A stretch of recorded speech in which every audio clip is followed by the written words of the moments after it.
Hello students, আজ তোমাদের সাথে এসএসসি 2021-এর কেমিস্ট্রি এর অ্যাসাইনমেন্ট নিয়ে আলোচনা করব এবং সমস্যার সমাধান করব। চলো ডিয়ার স্টুডেন্ট, আজকে আমাদের আলোচনার বিষয় রসায়নের তৃতীয় অধ্যায় পদার্থের গঠন। আচ্ছা, আমাদের অ্যাসাইনমেন্টে 4টা মৌল দেওয়া আছে।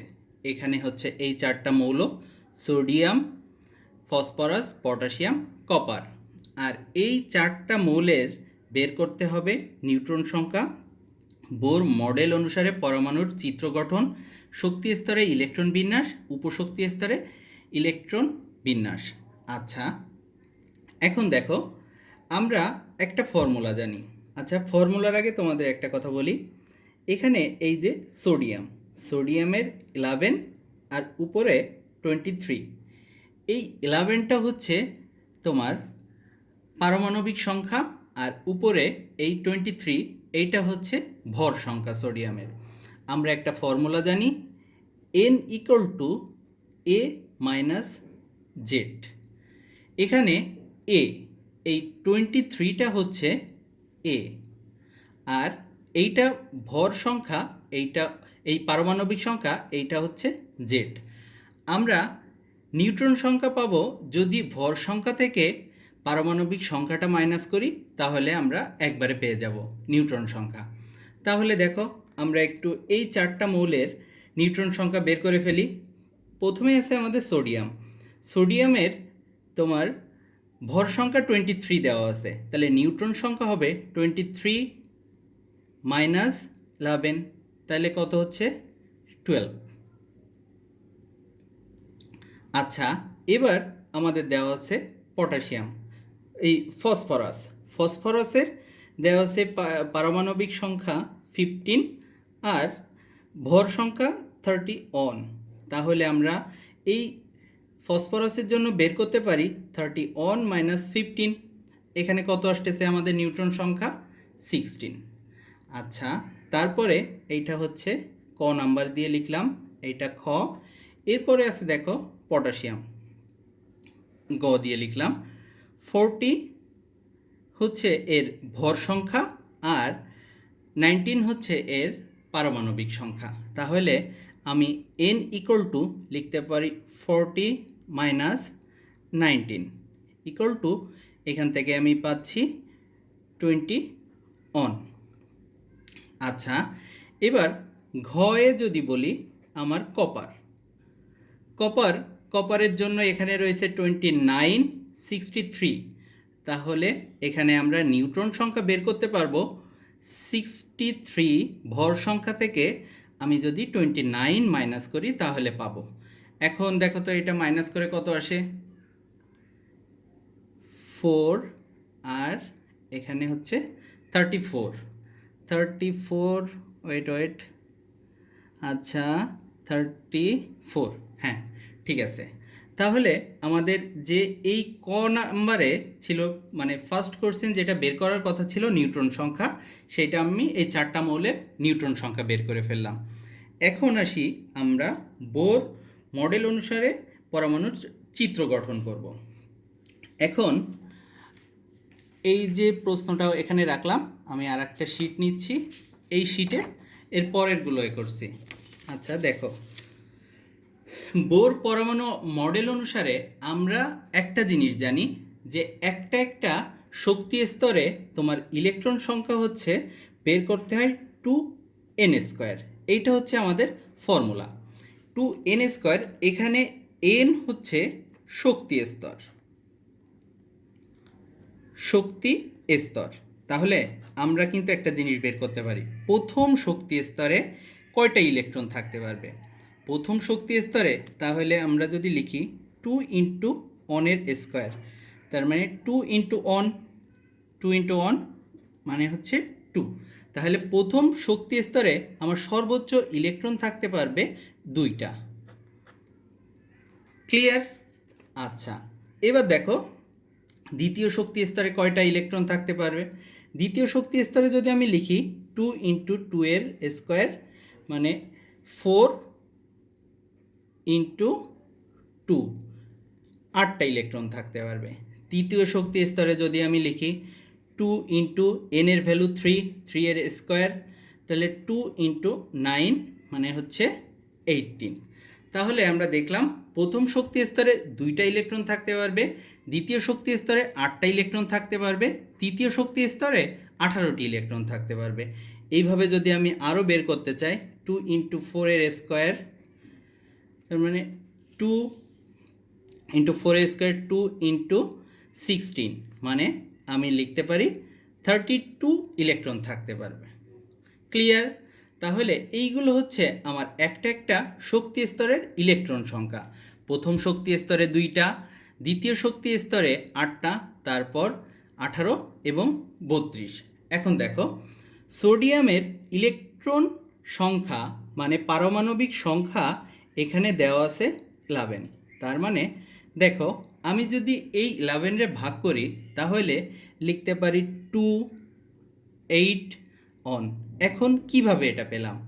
দেখো সোডিয়ামের পারমাণবিক সংখ্যা 11, মানে এর ইলেকট্রন আছে 11টি, তার মানে প্রথম শক্তি স্তরে 2টা ইলেকট্রন আছে। সর্বোচ্চ ইলেকট্রন থাকতে পারে 2টা, সেজন্য এর হচ্ছে ইলেকট্রন সংখ্যা 2। দ্বিতীয় শক্তি স্তরে সর্বোচ্চ ইলেকট্রন সংখ্যা থাকতে পারে 8টা, সেজন্য 8। তাহলে এই 2 আর 8 মানে প্রথম 2টা শক্তি স্তর মিলে 10টা ইলেকট্রন হচ্ছে। তাহলে আর এক্সট্রা যে একটা ইলেকট্রন, এটা হচ্ছে তৃতীয় শক্তি স্তরের।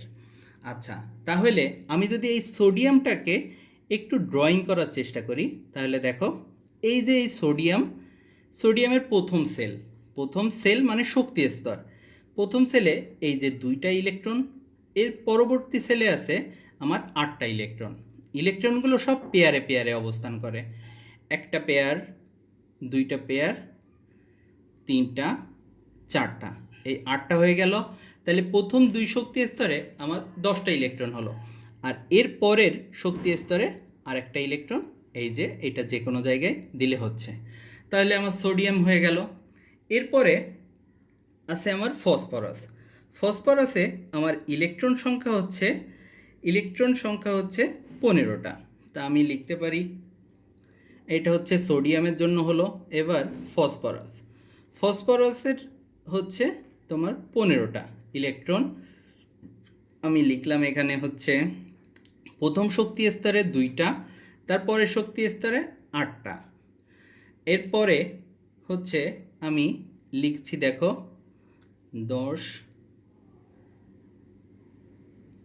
10টা আর 5টা ইলেকট্রন। আচ্ছা, তাহলে দেখো ফসফরাস আমি যদি ড্রয়িং করি, প্রথম শক্তি স্তরে 2টা, পরবর্তী শক্তি স্তরে 8টা,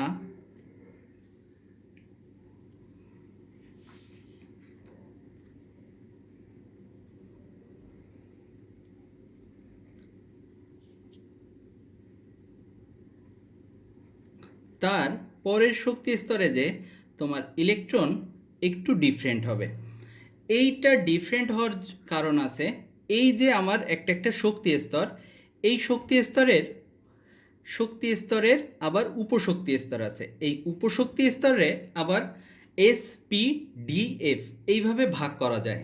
দেখো আমি এই ফসফরাসটাই যদি আমি উত্তেজিত অবস্থায় লিখি, উত্তেজিত অবস্থায় হলে এরকম স্টার দিতে হয়। আচ্ছা দেখো on S2, 2S2, 2p6, 3s, 3px, 3py, 3pz। এখন দেখো এইটা হচ্ছে প্রথম শক্তি স্তর। প্রথম শক্তি স্তরে 2টা ফিল আপ হয়ে গেছে। তারপরের শক্তি স্তরে আমি রেড পেন দিয়ে দেখাচ্ছি, এই দেখো এই 2টা মিলে এই যে এই 8টা। এর পরের শক্তি স্তরে আমার 5টা হবে। এখন এই 5টা ইলেকট্রন আমি কিভাবে দিতে পারি? 1, 2, 3, 4, 5টা। তার মানে দেখো এখানে আমার একটা ইলেকট্রন জোড় অবস্থায় থাকতেছে আর 3টা আমার অযুগ্ম অবস্থায় থাকতেছে। ইলেকট্রন সমূহ সাধারণত ম্যাক্সিমাম টাইমে অযুগ্ম অবস্থায় থাকতে চায়। তাহলে এই জোড়টারে আমি এখানে লিখতে পারি আর এই তিনটা যেহেতু সিঙ্গেল আছে সেজন্য আমি কিন্তু পেয়ারে দিব না, আমি এইভাবে দিচ্ছি। আচ্ছা, এখন দেখো সোডিয়াম হলো, ফসফরাস হলো। এবার তোমাকে আমি দিব হচ্ছে পরেরটা।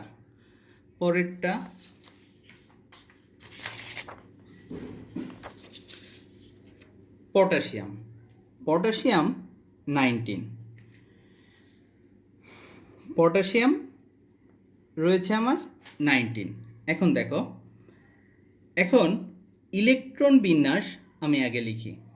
1s2 2s2 2p6 3s2 3p6, এরপরে 3d আর 4s।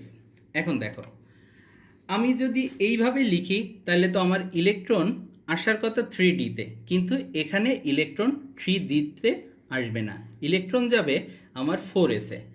এর একটা কারণ আছে, আমার 3d আর 4s এর ভিতরে এই ডি উপশক্তি স্তরের মান হচ্ছে 2 আর এস উপশক্তি স্তরের মান হচ্ছে 0। এজন্য দেখো 3 + 2 যদি করি তাহলে হচ্ছে আমার 5 হচ্ছে, আর এখানে 4 + 0 করলে 4 হচ্ছে।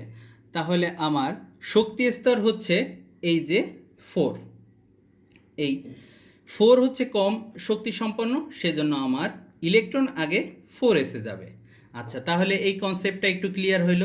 এখন দেখো, আমরা যদি এই ইলেকট্রন কনফিগারেশনটা ড্রয়িং করতে যাই তাহলে পটাশিয়ামের প্রথম শক্তি স্তরে 2টা ইলেকট্রন থাকবে, দ্বিতীয় শক্তি স্তরে 8টা ইলেকট্রন, 8টা ইলেকট্রন। এরপর তৃতীয় শক্তি স্তরে আমার 8টা ইলেকট্রন থাকবে।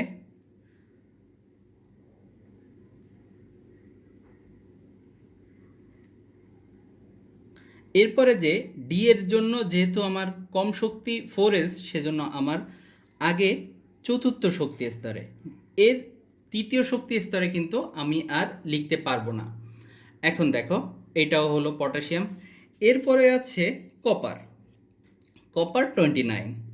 আমি যদি লিখি কপার 29, তাহলে আগে আমি ইলেকট্রন বিন্যাসটা লিখি, সেইটা দেখো। 1s2 2s2 2p6 3s2 3p6। এবার হচ্ছে 3d আর 4s। আচ্ছা, এখানে দেখো আমার 3d 10 4s অন, এখানে 10 20। আচ্ছা, এখন দেখো এখানে যেহেতু আমার 4sে আগে ইলেকট্রন গেছিলো, যাওয়ার পরে তারপরে 3dতে, তাহলে এখানে তো আমার 2 হওয়ার কথা ছিল তারপরে 3dতে, কিন্তু না, ডি শক্তি স্তরে অর্ধপূর্ণ ও পূর্ণ সবথেকে বেশি শক্তি সম্পন্ন, সেজন্য আমার